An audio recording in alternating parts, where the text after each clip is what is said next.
ರಾಜ್ಯ ಸಚಿವ ಸಂಪುಟದಲ್ಲಿ ಕೊಡಗು ಜಿಲ್ಲೆಗೆ ಸಚಿವ ಸ್ಥಾನ ನೀಡದಿರುವುದು ಜಿಲ್ಲೆಯ ಜನತೆಗೆ ಮಾಡಿದ ಅನ್ಯಾಯ ಎಂದು ಕೊಡಗು ಗೌಡ ಹಿತರಕ್ಷಣಾ ಸಮಿತಿ ಆಕ್ರೋಶ ವ್ಯಕ್ತಪಡಿಸಿದೆ. ಮಡಿಕೇರಿಯಲ್ಲಿ ಸುದ್ದಿಗೋಷ್ಠಿಯಲ್ಲಿ ಮಾತನಾಡಿದ ಸಮಿತಿಯ ಗೌರವಾಧ್ಯಕ್ಷ ಪಿಎಲ್ ಸುರೇಶ್, ಕರ್ನಾಟಕ ಹಾಗೂ ತಮಿಳುನಾಡಿಗೆ ನೀರುಣಿಸುವ ಪ್ರಮುಖ ಜಿಲ್ಲೆಯಾಗಿರುವ ಕೊಡಗಿಗೆ ಸಚಿವ ಸ್ಥಾನ ನೀಡದಿರುವುದು ಬೇಸರದ ಸಂಗತಿ ಎಂದರು.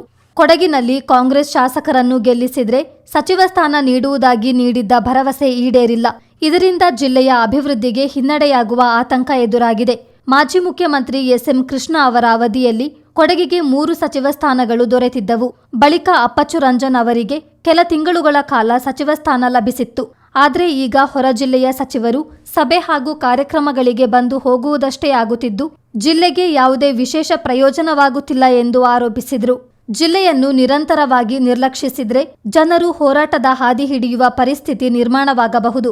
ಸಚಿವ ಸ್ಥಾನ ನೀಡಲು ಸಾಧ್ಯವಾಗದಿದ್ದರೂ ಜಿಲ್ಲೆಯ ಅಭಿವೃದ್ಧಿಗೆ ಹೆಚ್ಚಿನ ಅನುದಾನ ಒದಗಿಸಿ ಪ್ರಮುಖ ಸಮಸ್ಯೆಗಳ ಪರಿಹಾರಕ್ಕೆ ಸರ್ಕಾರ ಮುಂದಾಗಬೇಕು ಎಂದು ಸುರೇಶ್ ಆಗ್ರಹಿಸಿದರು. ಈ ಕಳೆದ ಚುನಾವಣೆ ಸಂದರ್ಭದಲ್ಲಿ ಕಾಂಗ್ರೆಸ್ನ ನಾಯಕರುಗಳಾಗಿರುವಂತಹ ಸಿದ್ದರಾಮಯ್ಯ ಸಾಹೇಬ್ ಇರ್ಬೋದು ಅಥವಾ ಡಿ ಕೆ ಸಾಹೇಬ್ ಇರ್ಬೋದು ಒಂದು ಭಾಷಣ ಮಾಡಿದ್ದಾರೆ ಎಲ್ಲ ಕಡೆಯಲ್ಲಿ.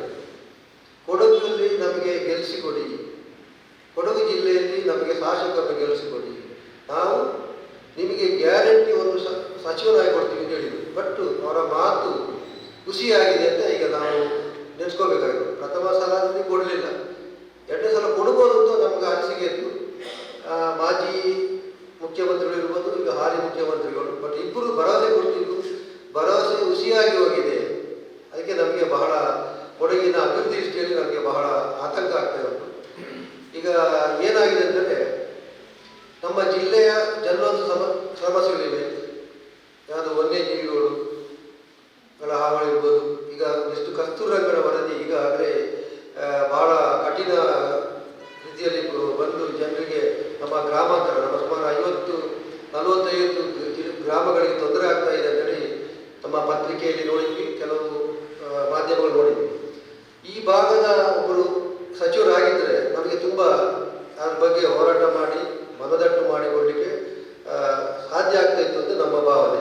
ಬಟ್ ಏನಾಗಿದೆ ಅಂದರೆ ಸುಮಾರು 2004ರಿಂದ 2004ರಲ್ಲಿ ಮಾನ್ಯ ಎಸ್.ಎಂ. ಕೃಷ್ಣ ಸರ್ಕಾರದಲ್ಲಿ ಕೊಡಗಿಗೆ 3 ಸಚಿವ ಕೊಟ್ಟಿದ್ದರು.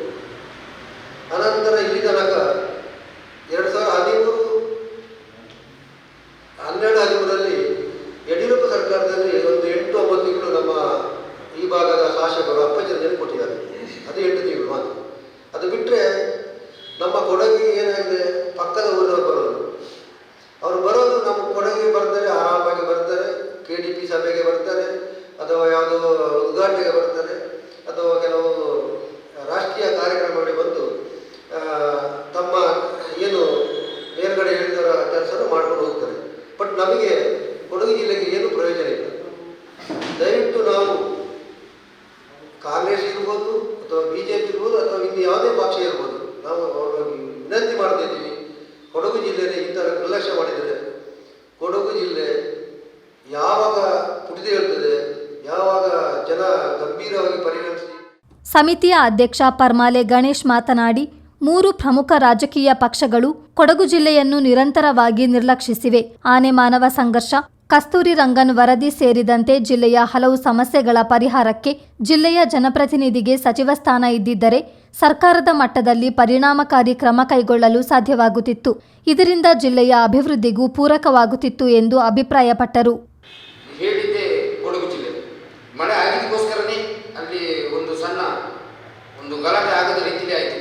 ಕರ್ನಾಟಕ ಮತ್ತು ಕೊಡಗು ಯಾವುದೇ ರೀತಿಯ ಗಲಾಟೆ ಆಗದಂಗೆ ಆಗಿದೆ ಕೊಡಗು ಜಿಲ್ಲೆಯಿಂದ. ಇಂಥ ಒಂದು ಪುಣ್ಯ ಜಿಲ್ಲೆಯಲ್ಲಿ ಸಚಿವ ಸ್ಥಾನ ಕೊಡದೆ ವಂಚಿಸಿರುವುದು ಈ ಬಾರಿ ಒಂದು ದೊಡ್ಡ ಸಮಸ್ಯೆ ಅಂತ ಹೇಳ್ಬೋದು. ಯಾಕೆಂತಂದರೆ ಈ ಭಾಗದಲ್ಲಿ ನಾವು ಹೇಳುವ ರೀತಿಯಲ್ಲಿ ಎಸ್ ಮಂಗಣ್ಣನವರು ಇರ್ಬೋದು, ಅವರು ಎಲ್ಲದರಲ್ಲೂ ಪ್ರಭಾವಿ ಇದ್ದಾರೆ. ಪ್ರತಿಯೊಂದು ವಿಷಯದಲ್ಲಿ ಪ್ರಭಾವಿ ಇರುವಾಗ ಕೊಡಗಿನ ಜಲವಂತ ಸಮಸ್ಯೆಗಳಾದ ಏನು ಆನೆ ಮಾನವ ಸಂಘರ್ಷದಲ್ಲಿ ಒಂದು ತಾರ್ಕಿಕ ಅಂತ್ಯ ಸಿಗ್ಬಹುದು ಅಂತ ಹೇಳುವಂಥ ನಿರೀಕ್ಷೆಯಲ್ಲಿದ್ದರು ಜನರು. ಅದೆಲ್ಲ ಒಂಥರ ಹುಸಿಯಾಗಿದೆ. ಅದಕ್ಕೆ ನಮಗೆ ಕೊಡಗು ಜಿಲ್ಲೆಗೆ ಯಾರಿಗಾದರೂ ಎರಡೂ ಶಾಸಕರಿದ್ದರು. ಎರಡೂ ಶಾಸಕರಿಗೂ ಕೂಡ ಕೊಡಗು ಜಿಲ್ಲೆಯಲ್ಲಿ ಇದೇನು ಸಚಿವ ಸ್ಥಾನ ಕೊಟ್ಟಿದ್ರೆ ಒಳ್ಳೆಯದಿತ್ತು. ಆದರೆ ಮೊದಲ ಬಾರಿಯೂ ಕೊಡ್ತೀನಿ ಅಂತ ಹೇಳಿದವರು ಕೊಡಲಿಲ್ಲ. ರಾಜ್ಯ ಮಟ್ಟದ ನಾಯಕರಿರ್ಬೋದು, ರಾಷ್ಟ್ರ ಮಟ್ಟದ ನಾಯಕರಿರ್ಬೋದು, ಹಲವು ವೇದಿಕೆಗಳಲ್ಲಿ ಚುನಾವಣಾ ಸಂದರ್ಭದಲ್ಲಿ ಎರಡೂ ಶಾಸಕರನ್ನು ಗೆಲ್ಲಿಸಿಕೊಟ್ಟಂಥ ಸಂದರ್ಭದಲ್ಲಿ ಸಚಿವ ಆಗೋದು ಗ್ಯಾರಂಟಿ ಹೇಳುವಂಥ ಒಂದು ಜನರು ತೀರ್ಮಾನ ಮಾಡಿ ಎರಡೂ ಶಾಸಕರನ್ನು ಆರಿಸ್ಕೊಂಡು ಬಂದರು. ಒಂದು ಬದಲಾವಣೆ ಬಯಸುವಂತ ಹೇಳುವಂಥ ನಿಟ್ಟಿನಲ್ಲಿ ಆರಿಸ್ಕೊಂಡು ಬಂದರು. ಏನೋ ಕೊಡಗು ಜಿಲ್ಲೆ ಏನೋ ಆಗ್ಬೋದು ಅಂತ. ಸುದ್ದಿಗೋಷ್ಠಿಯಲ್ಲಿ ಸಮಿತಿಯ ಪ್ರಧಾನ ಕಾರ್ಯದರ್ಶಿ ಪೂಜಾರಿರ ಪ್ರದೀಪ್ ಕುಮಾರ್, ಖಜಾಂಚಿ ಪಟ್ಟಡ ದೀಪಕ್, ಸಹ ಕಾರ್ಯದರ್ಶಿ ಡೆಮ್ಮಲೆ ರಿತಿನ್, ಸದಸ್ಯೆ ಕೊಂಬಾಡಿ ಮೋಹಿನಿ ಹಾಜರಿದ್ದರು. ಚಿತ್ತಾರ ನ್ಯೂಸ್, ಮಡಿಕೇರಿ.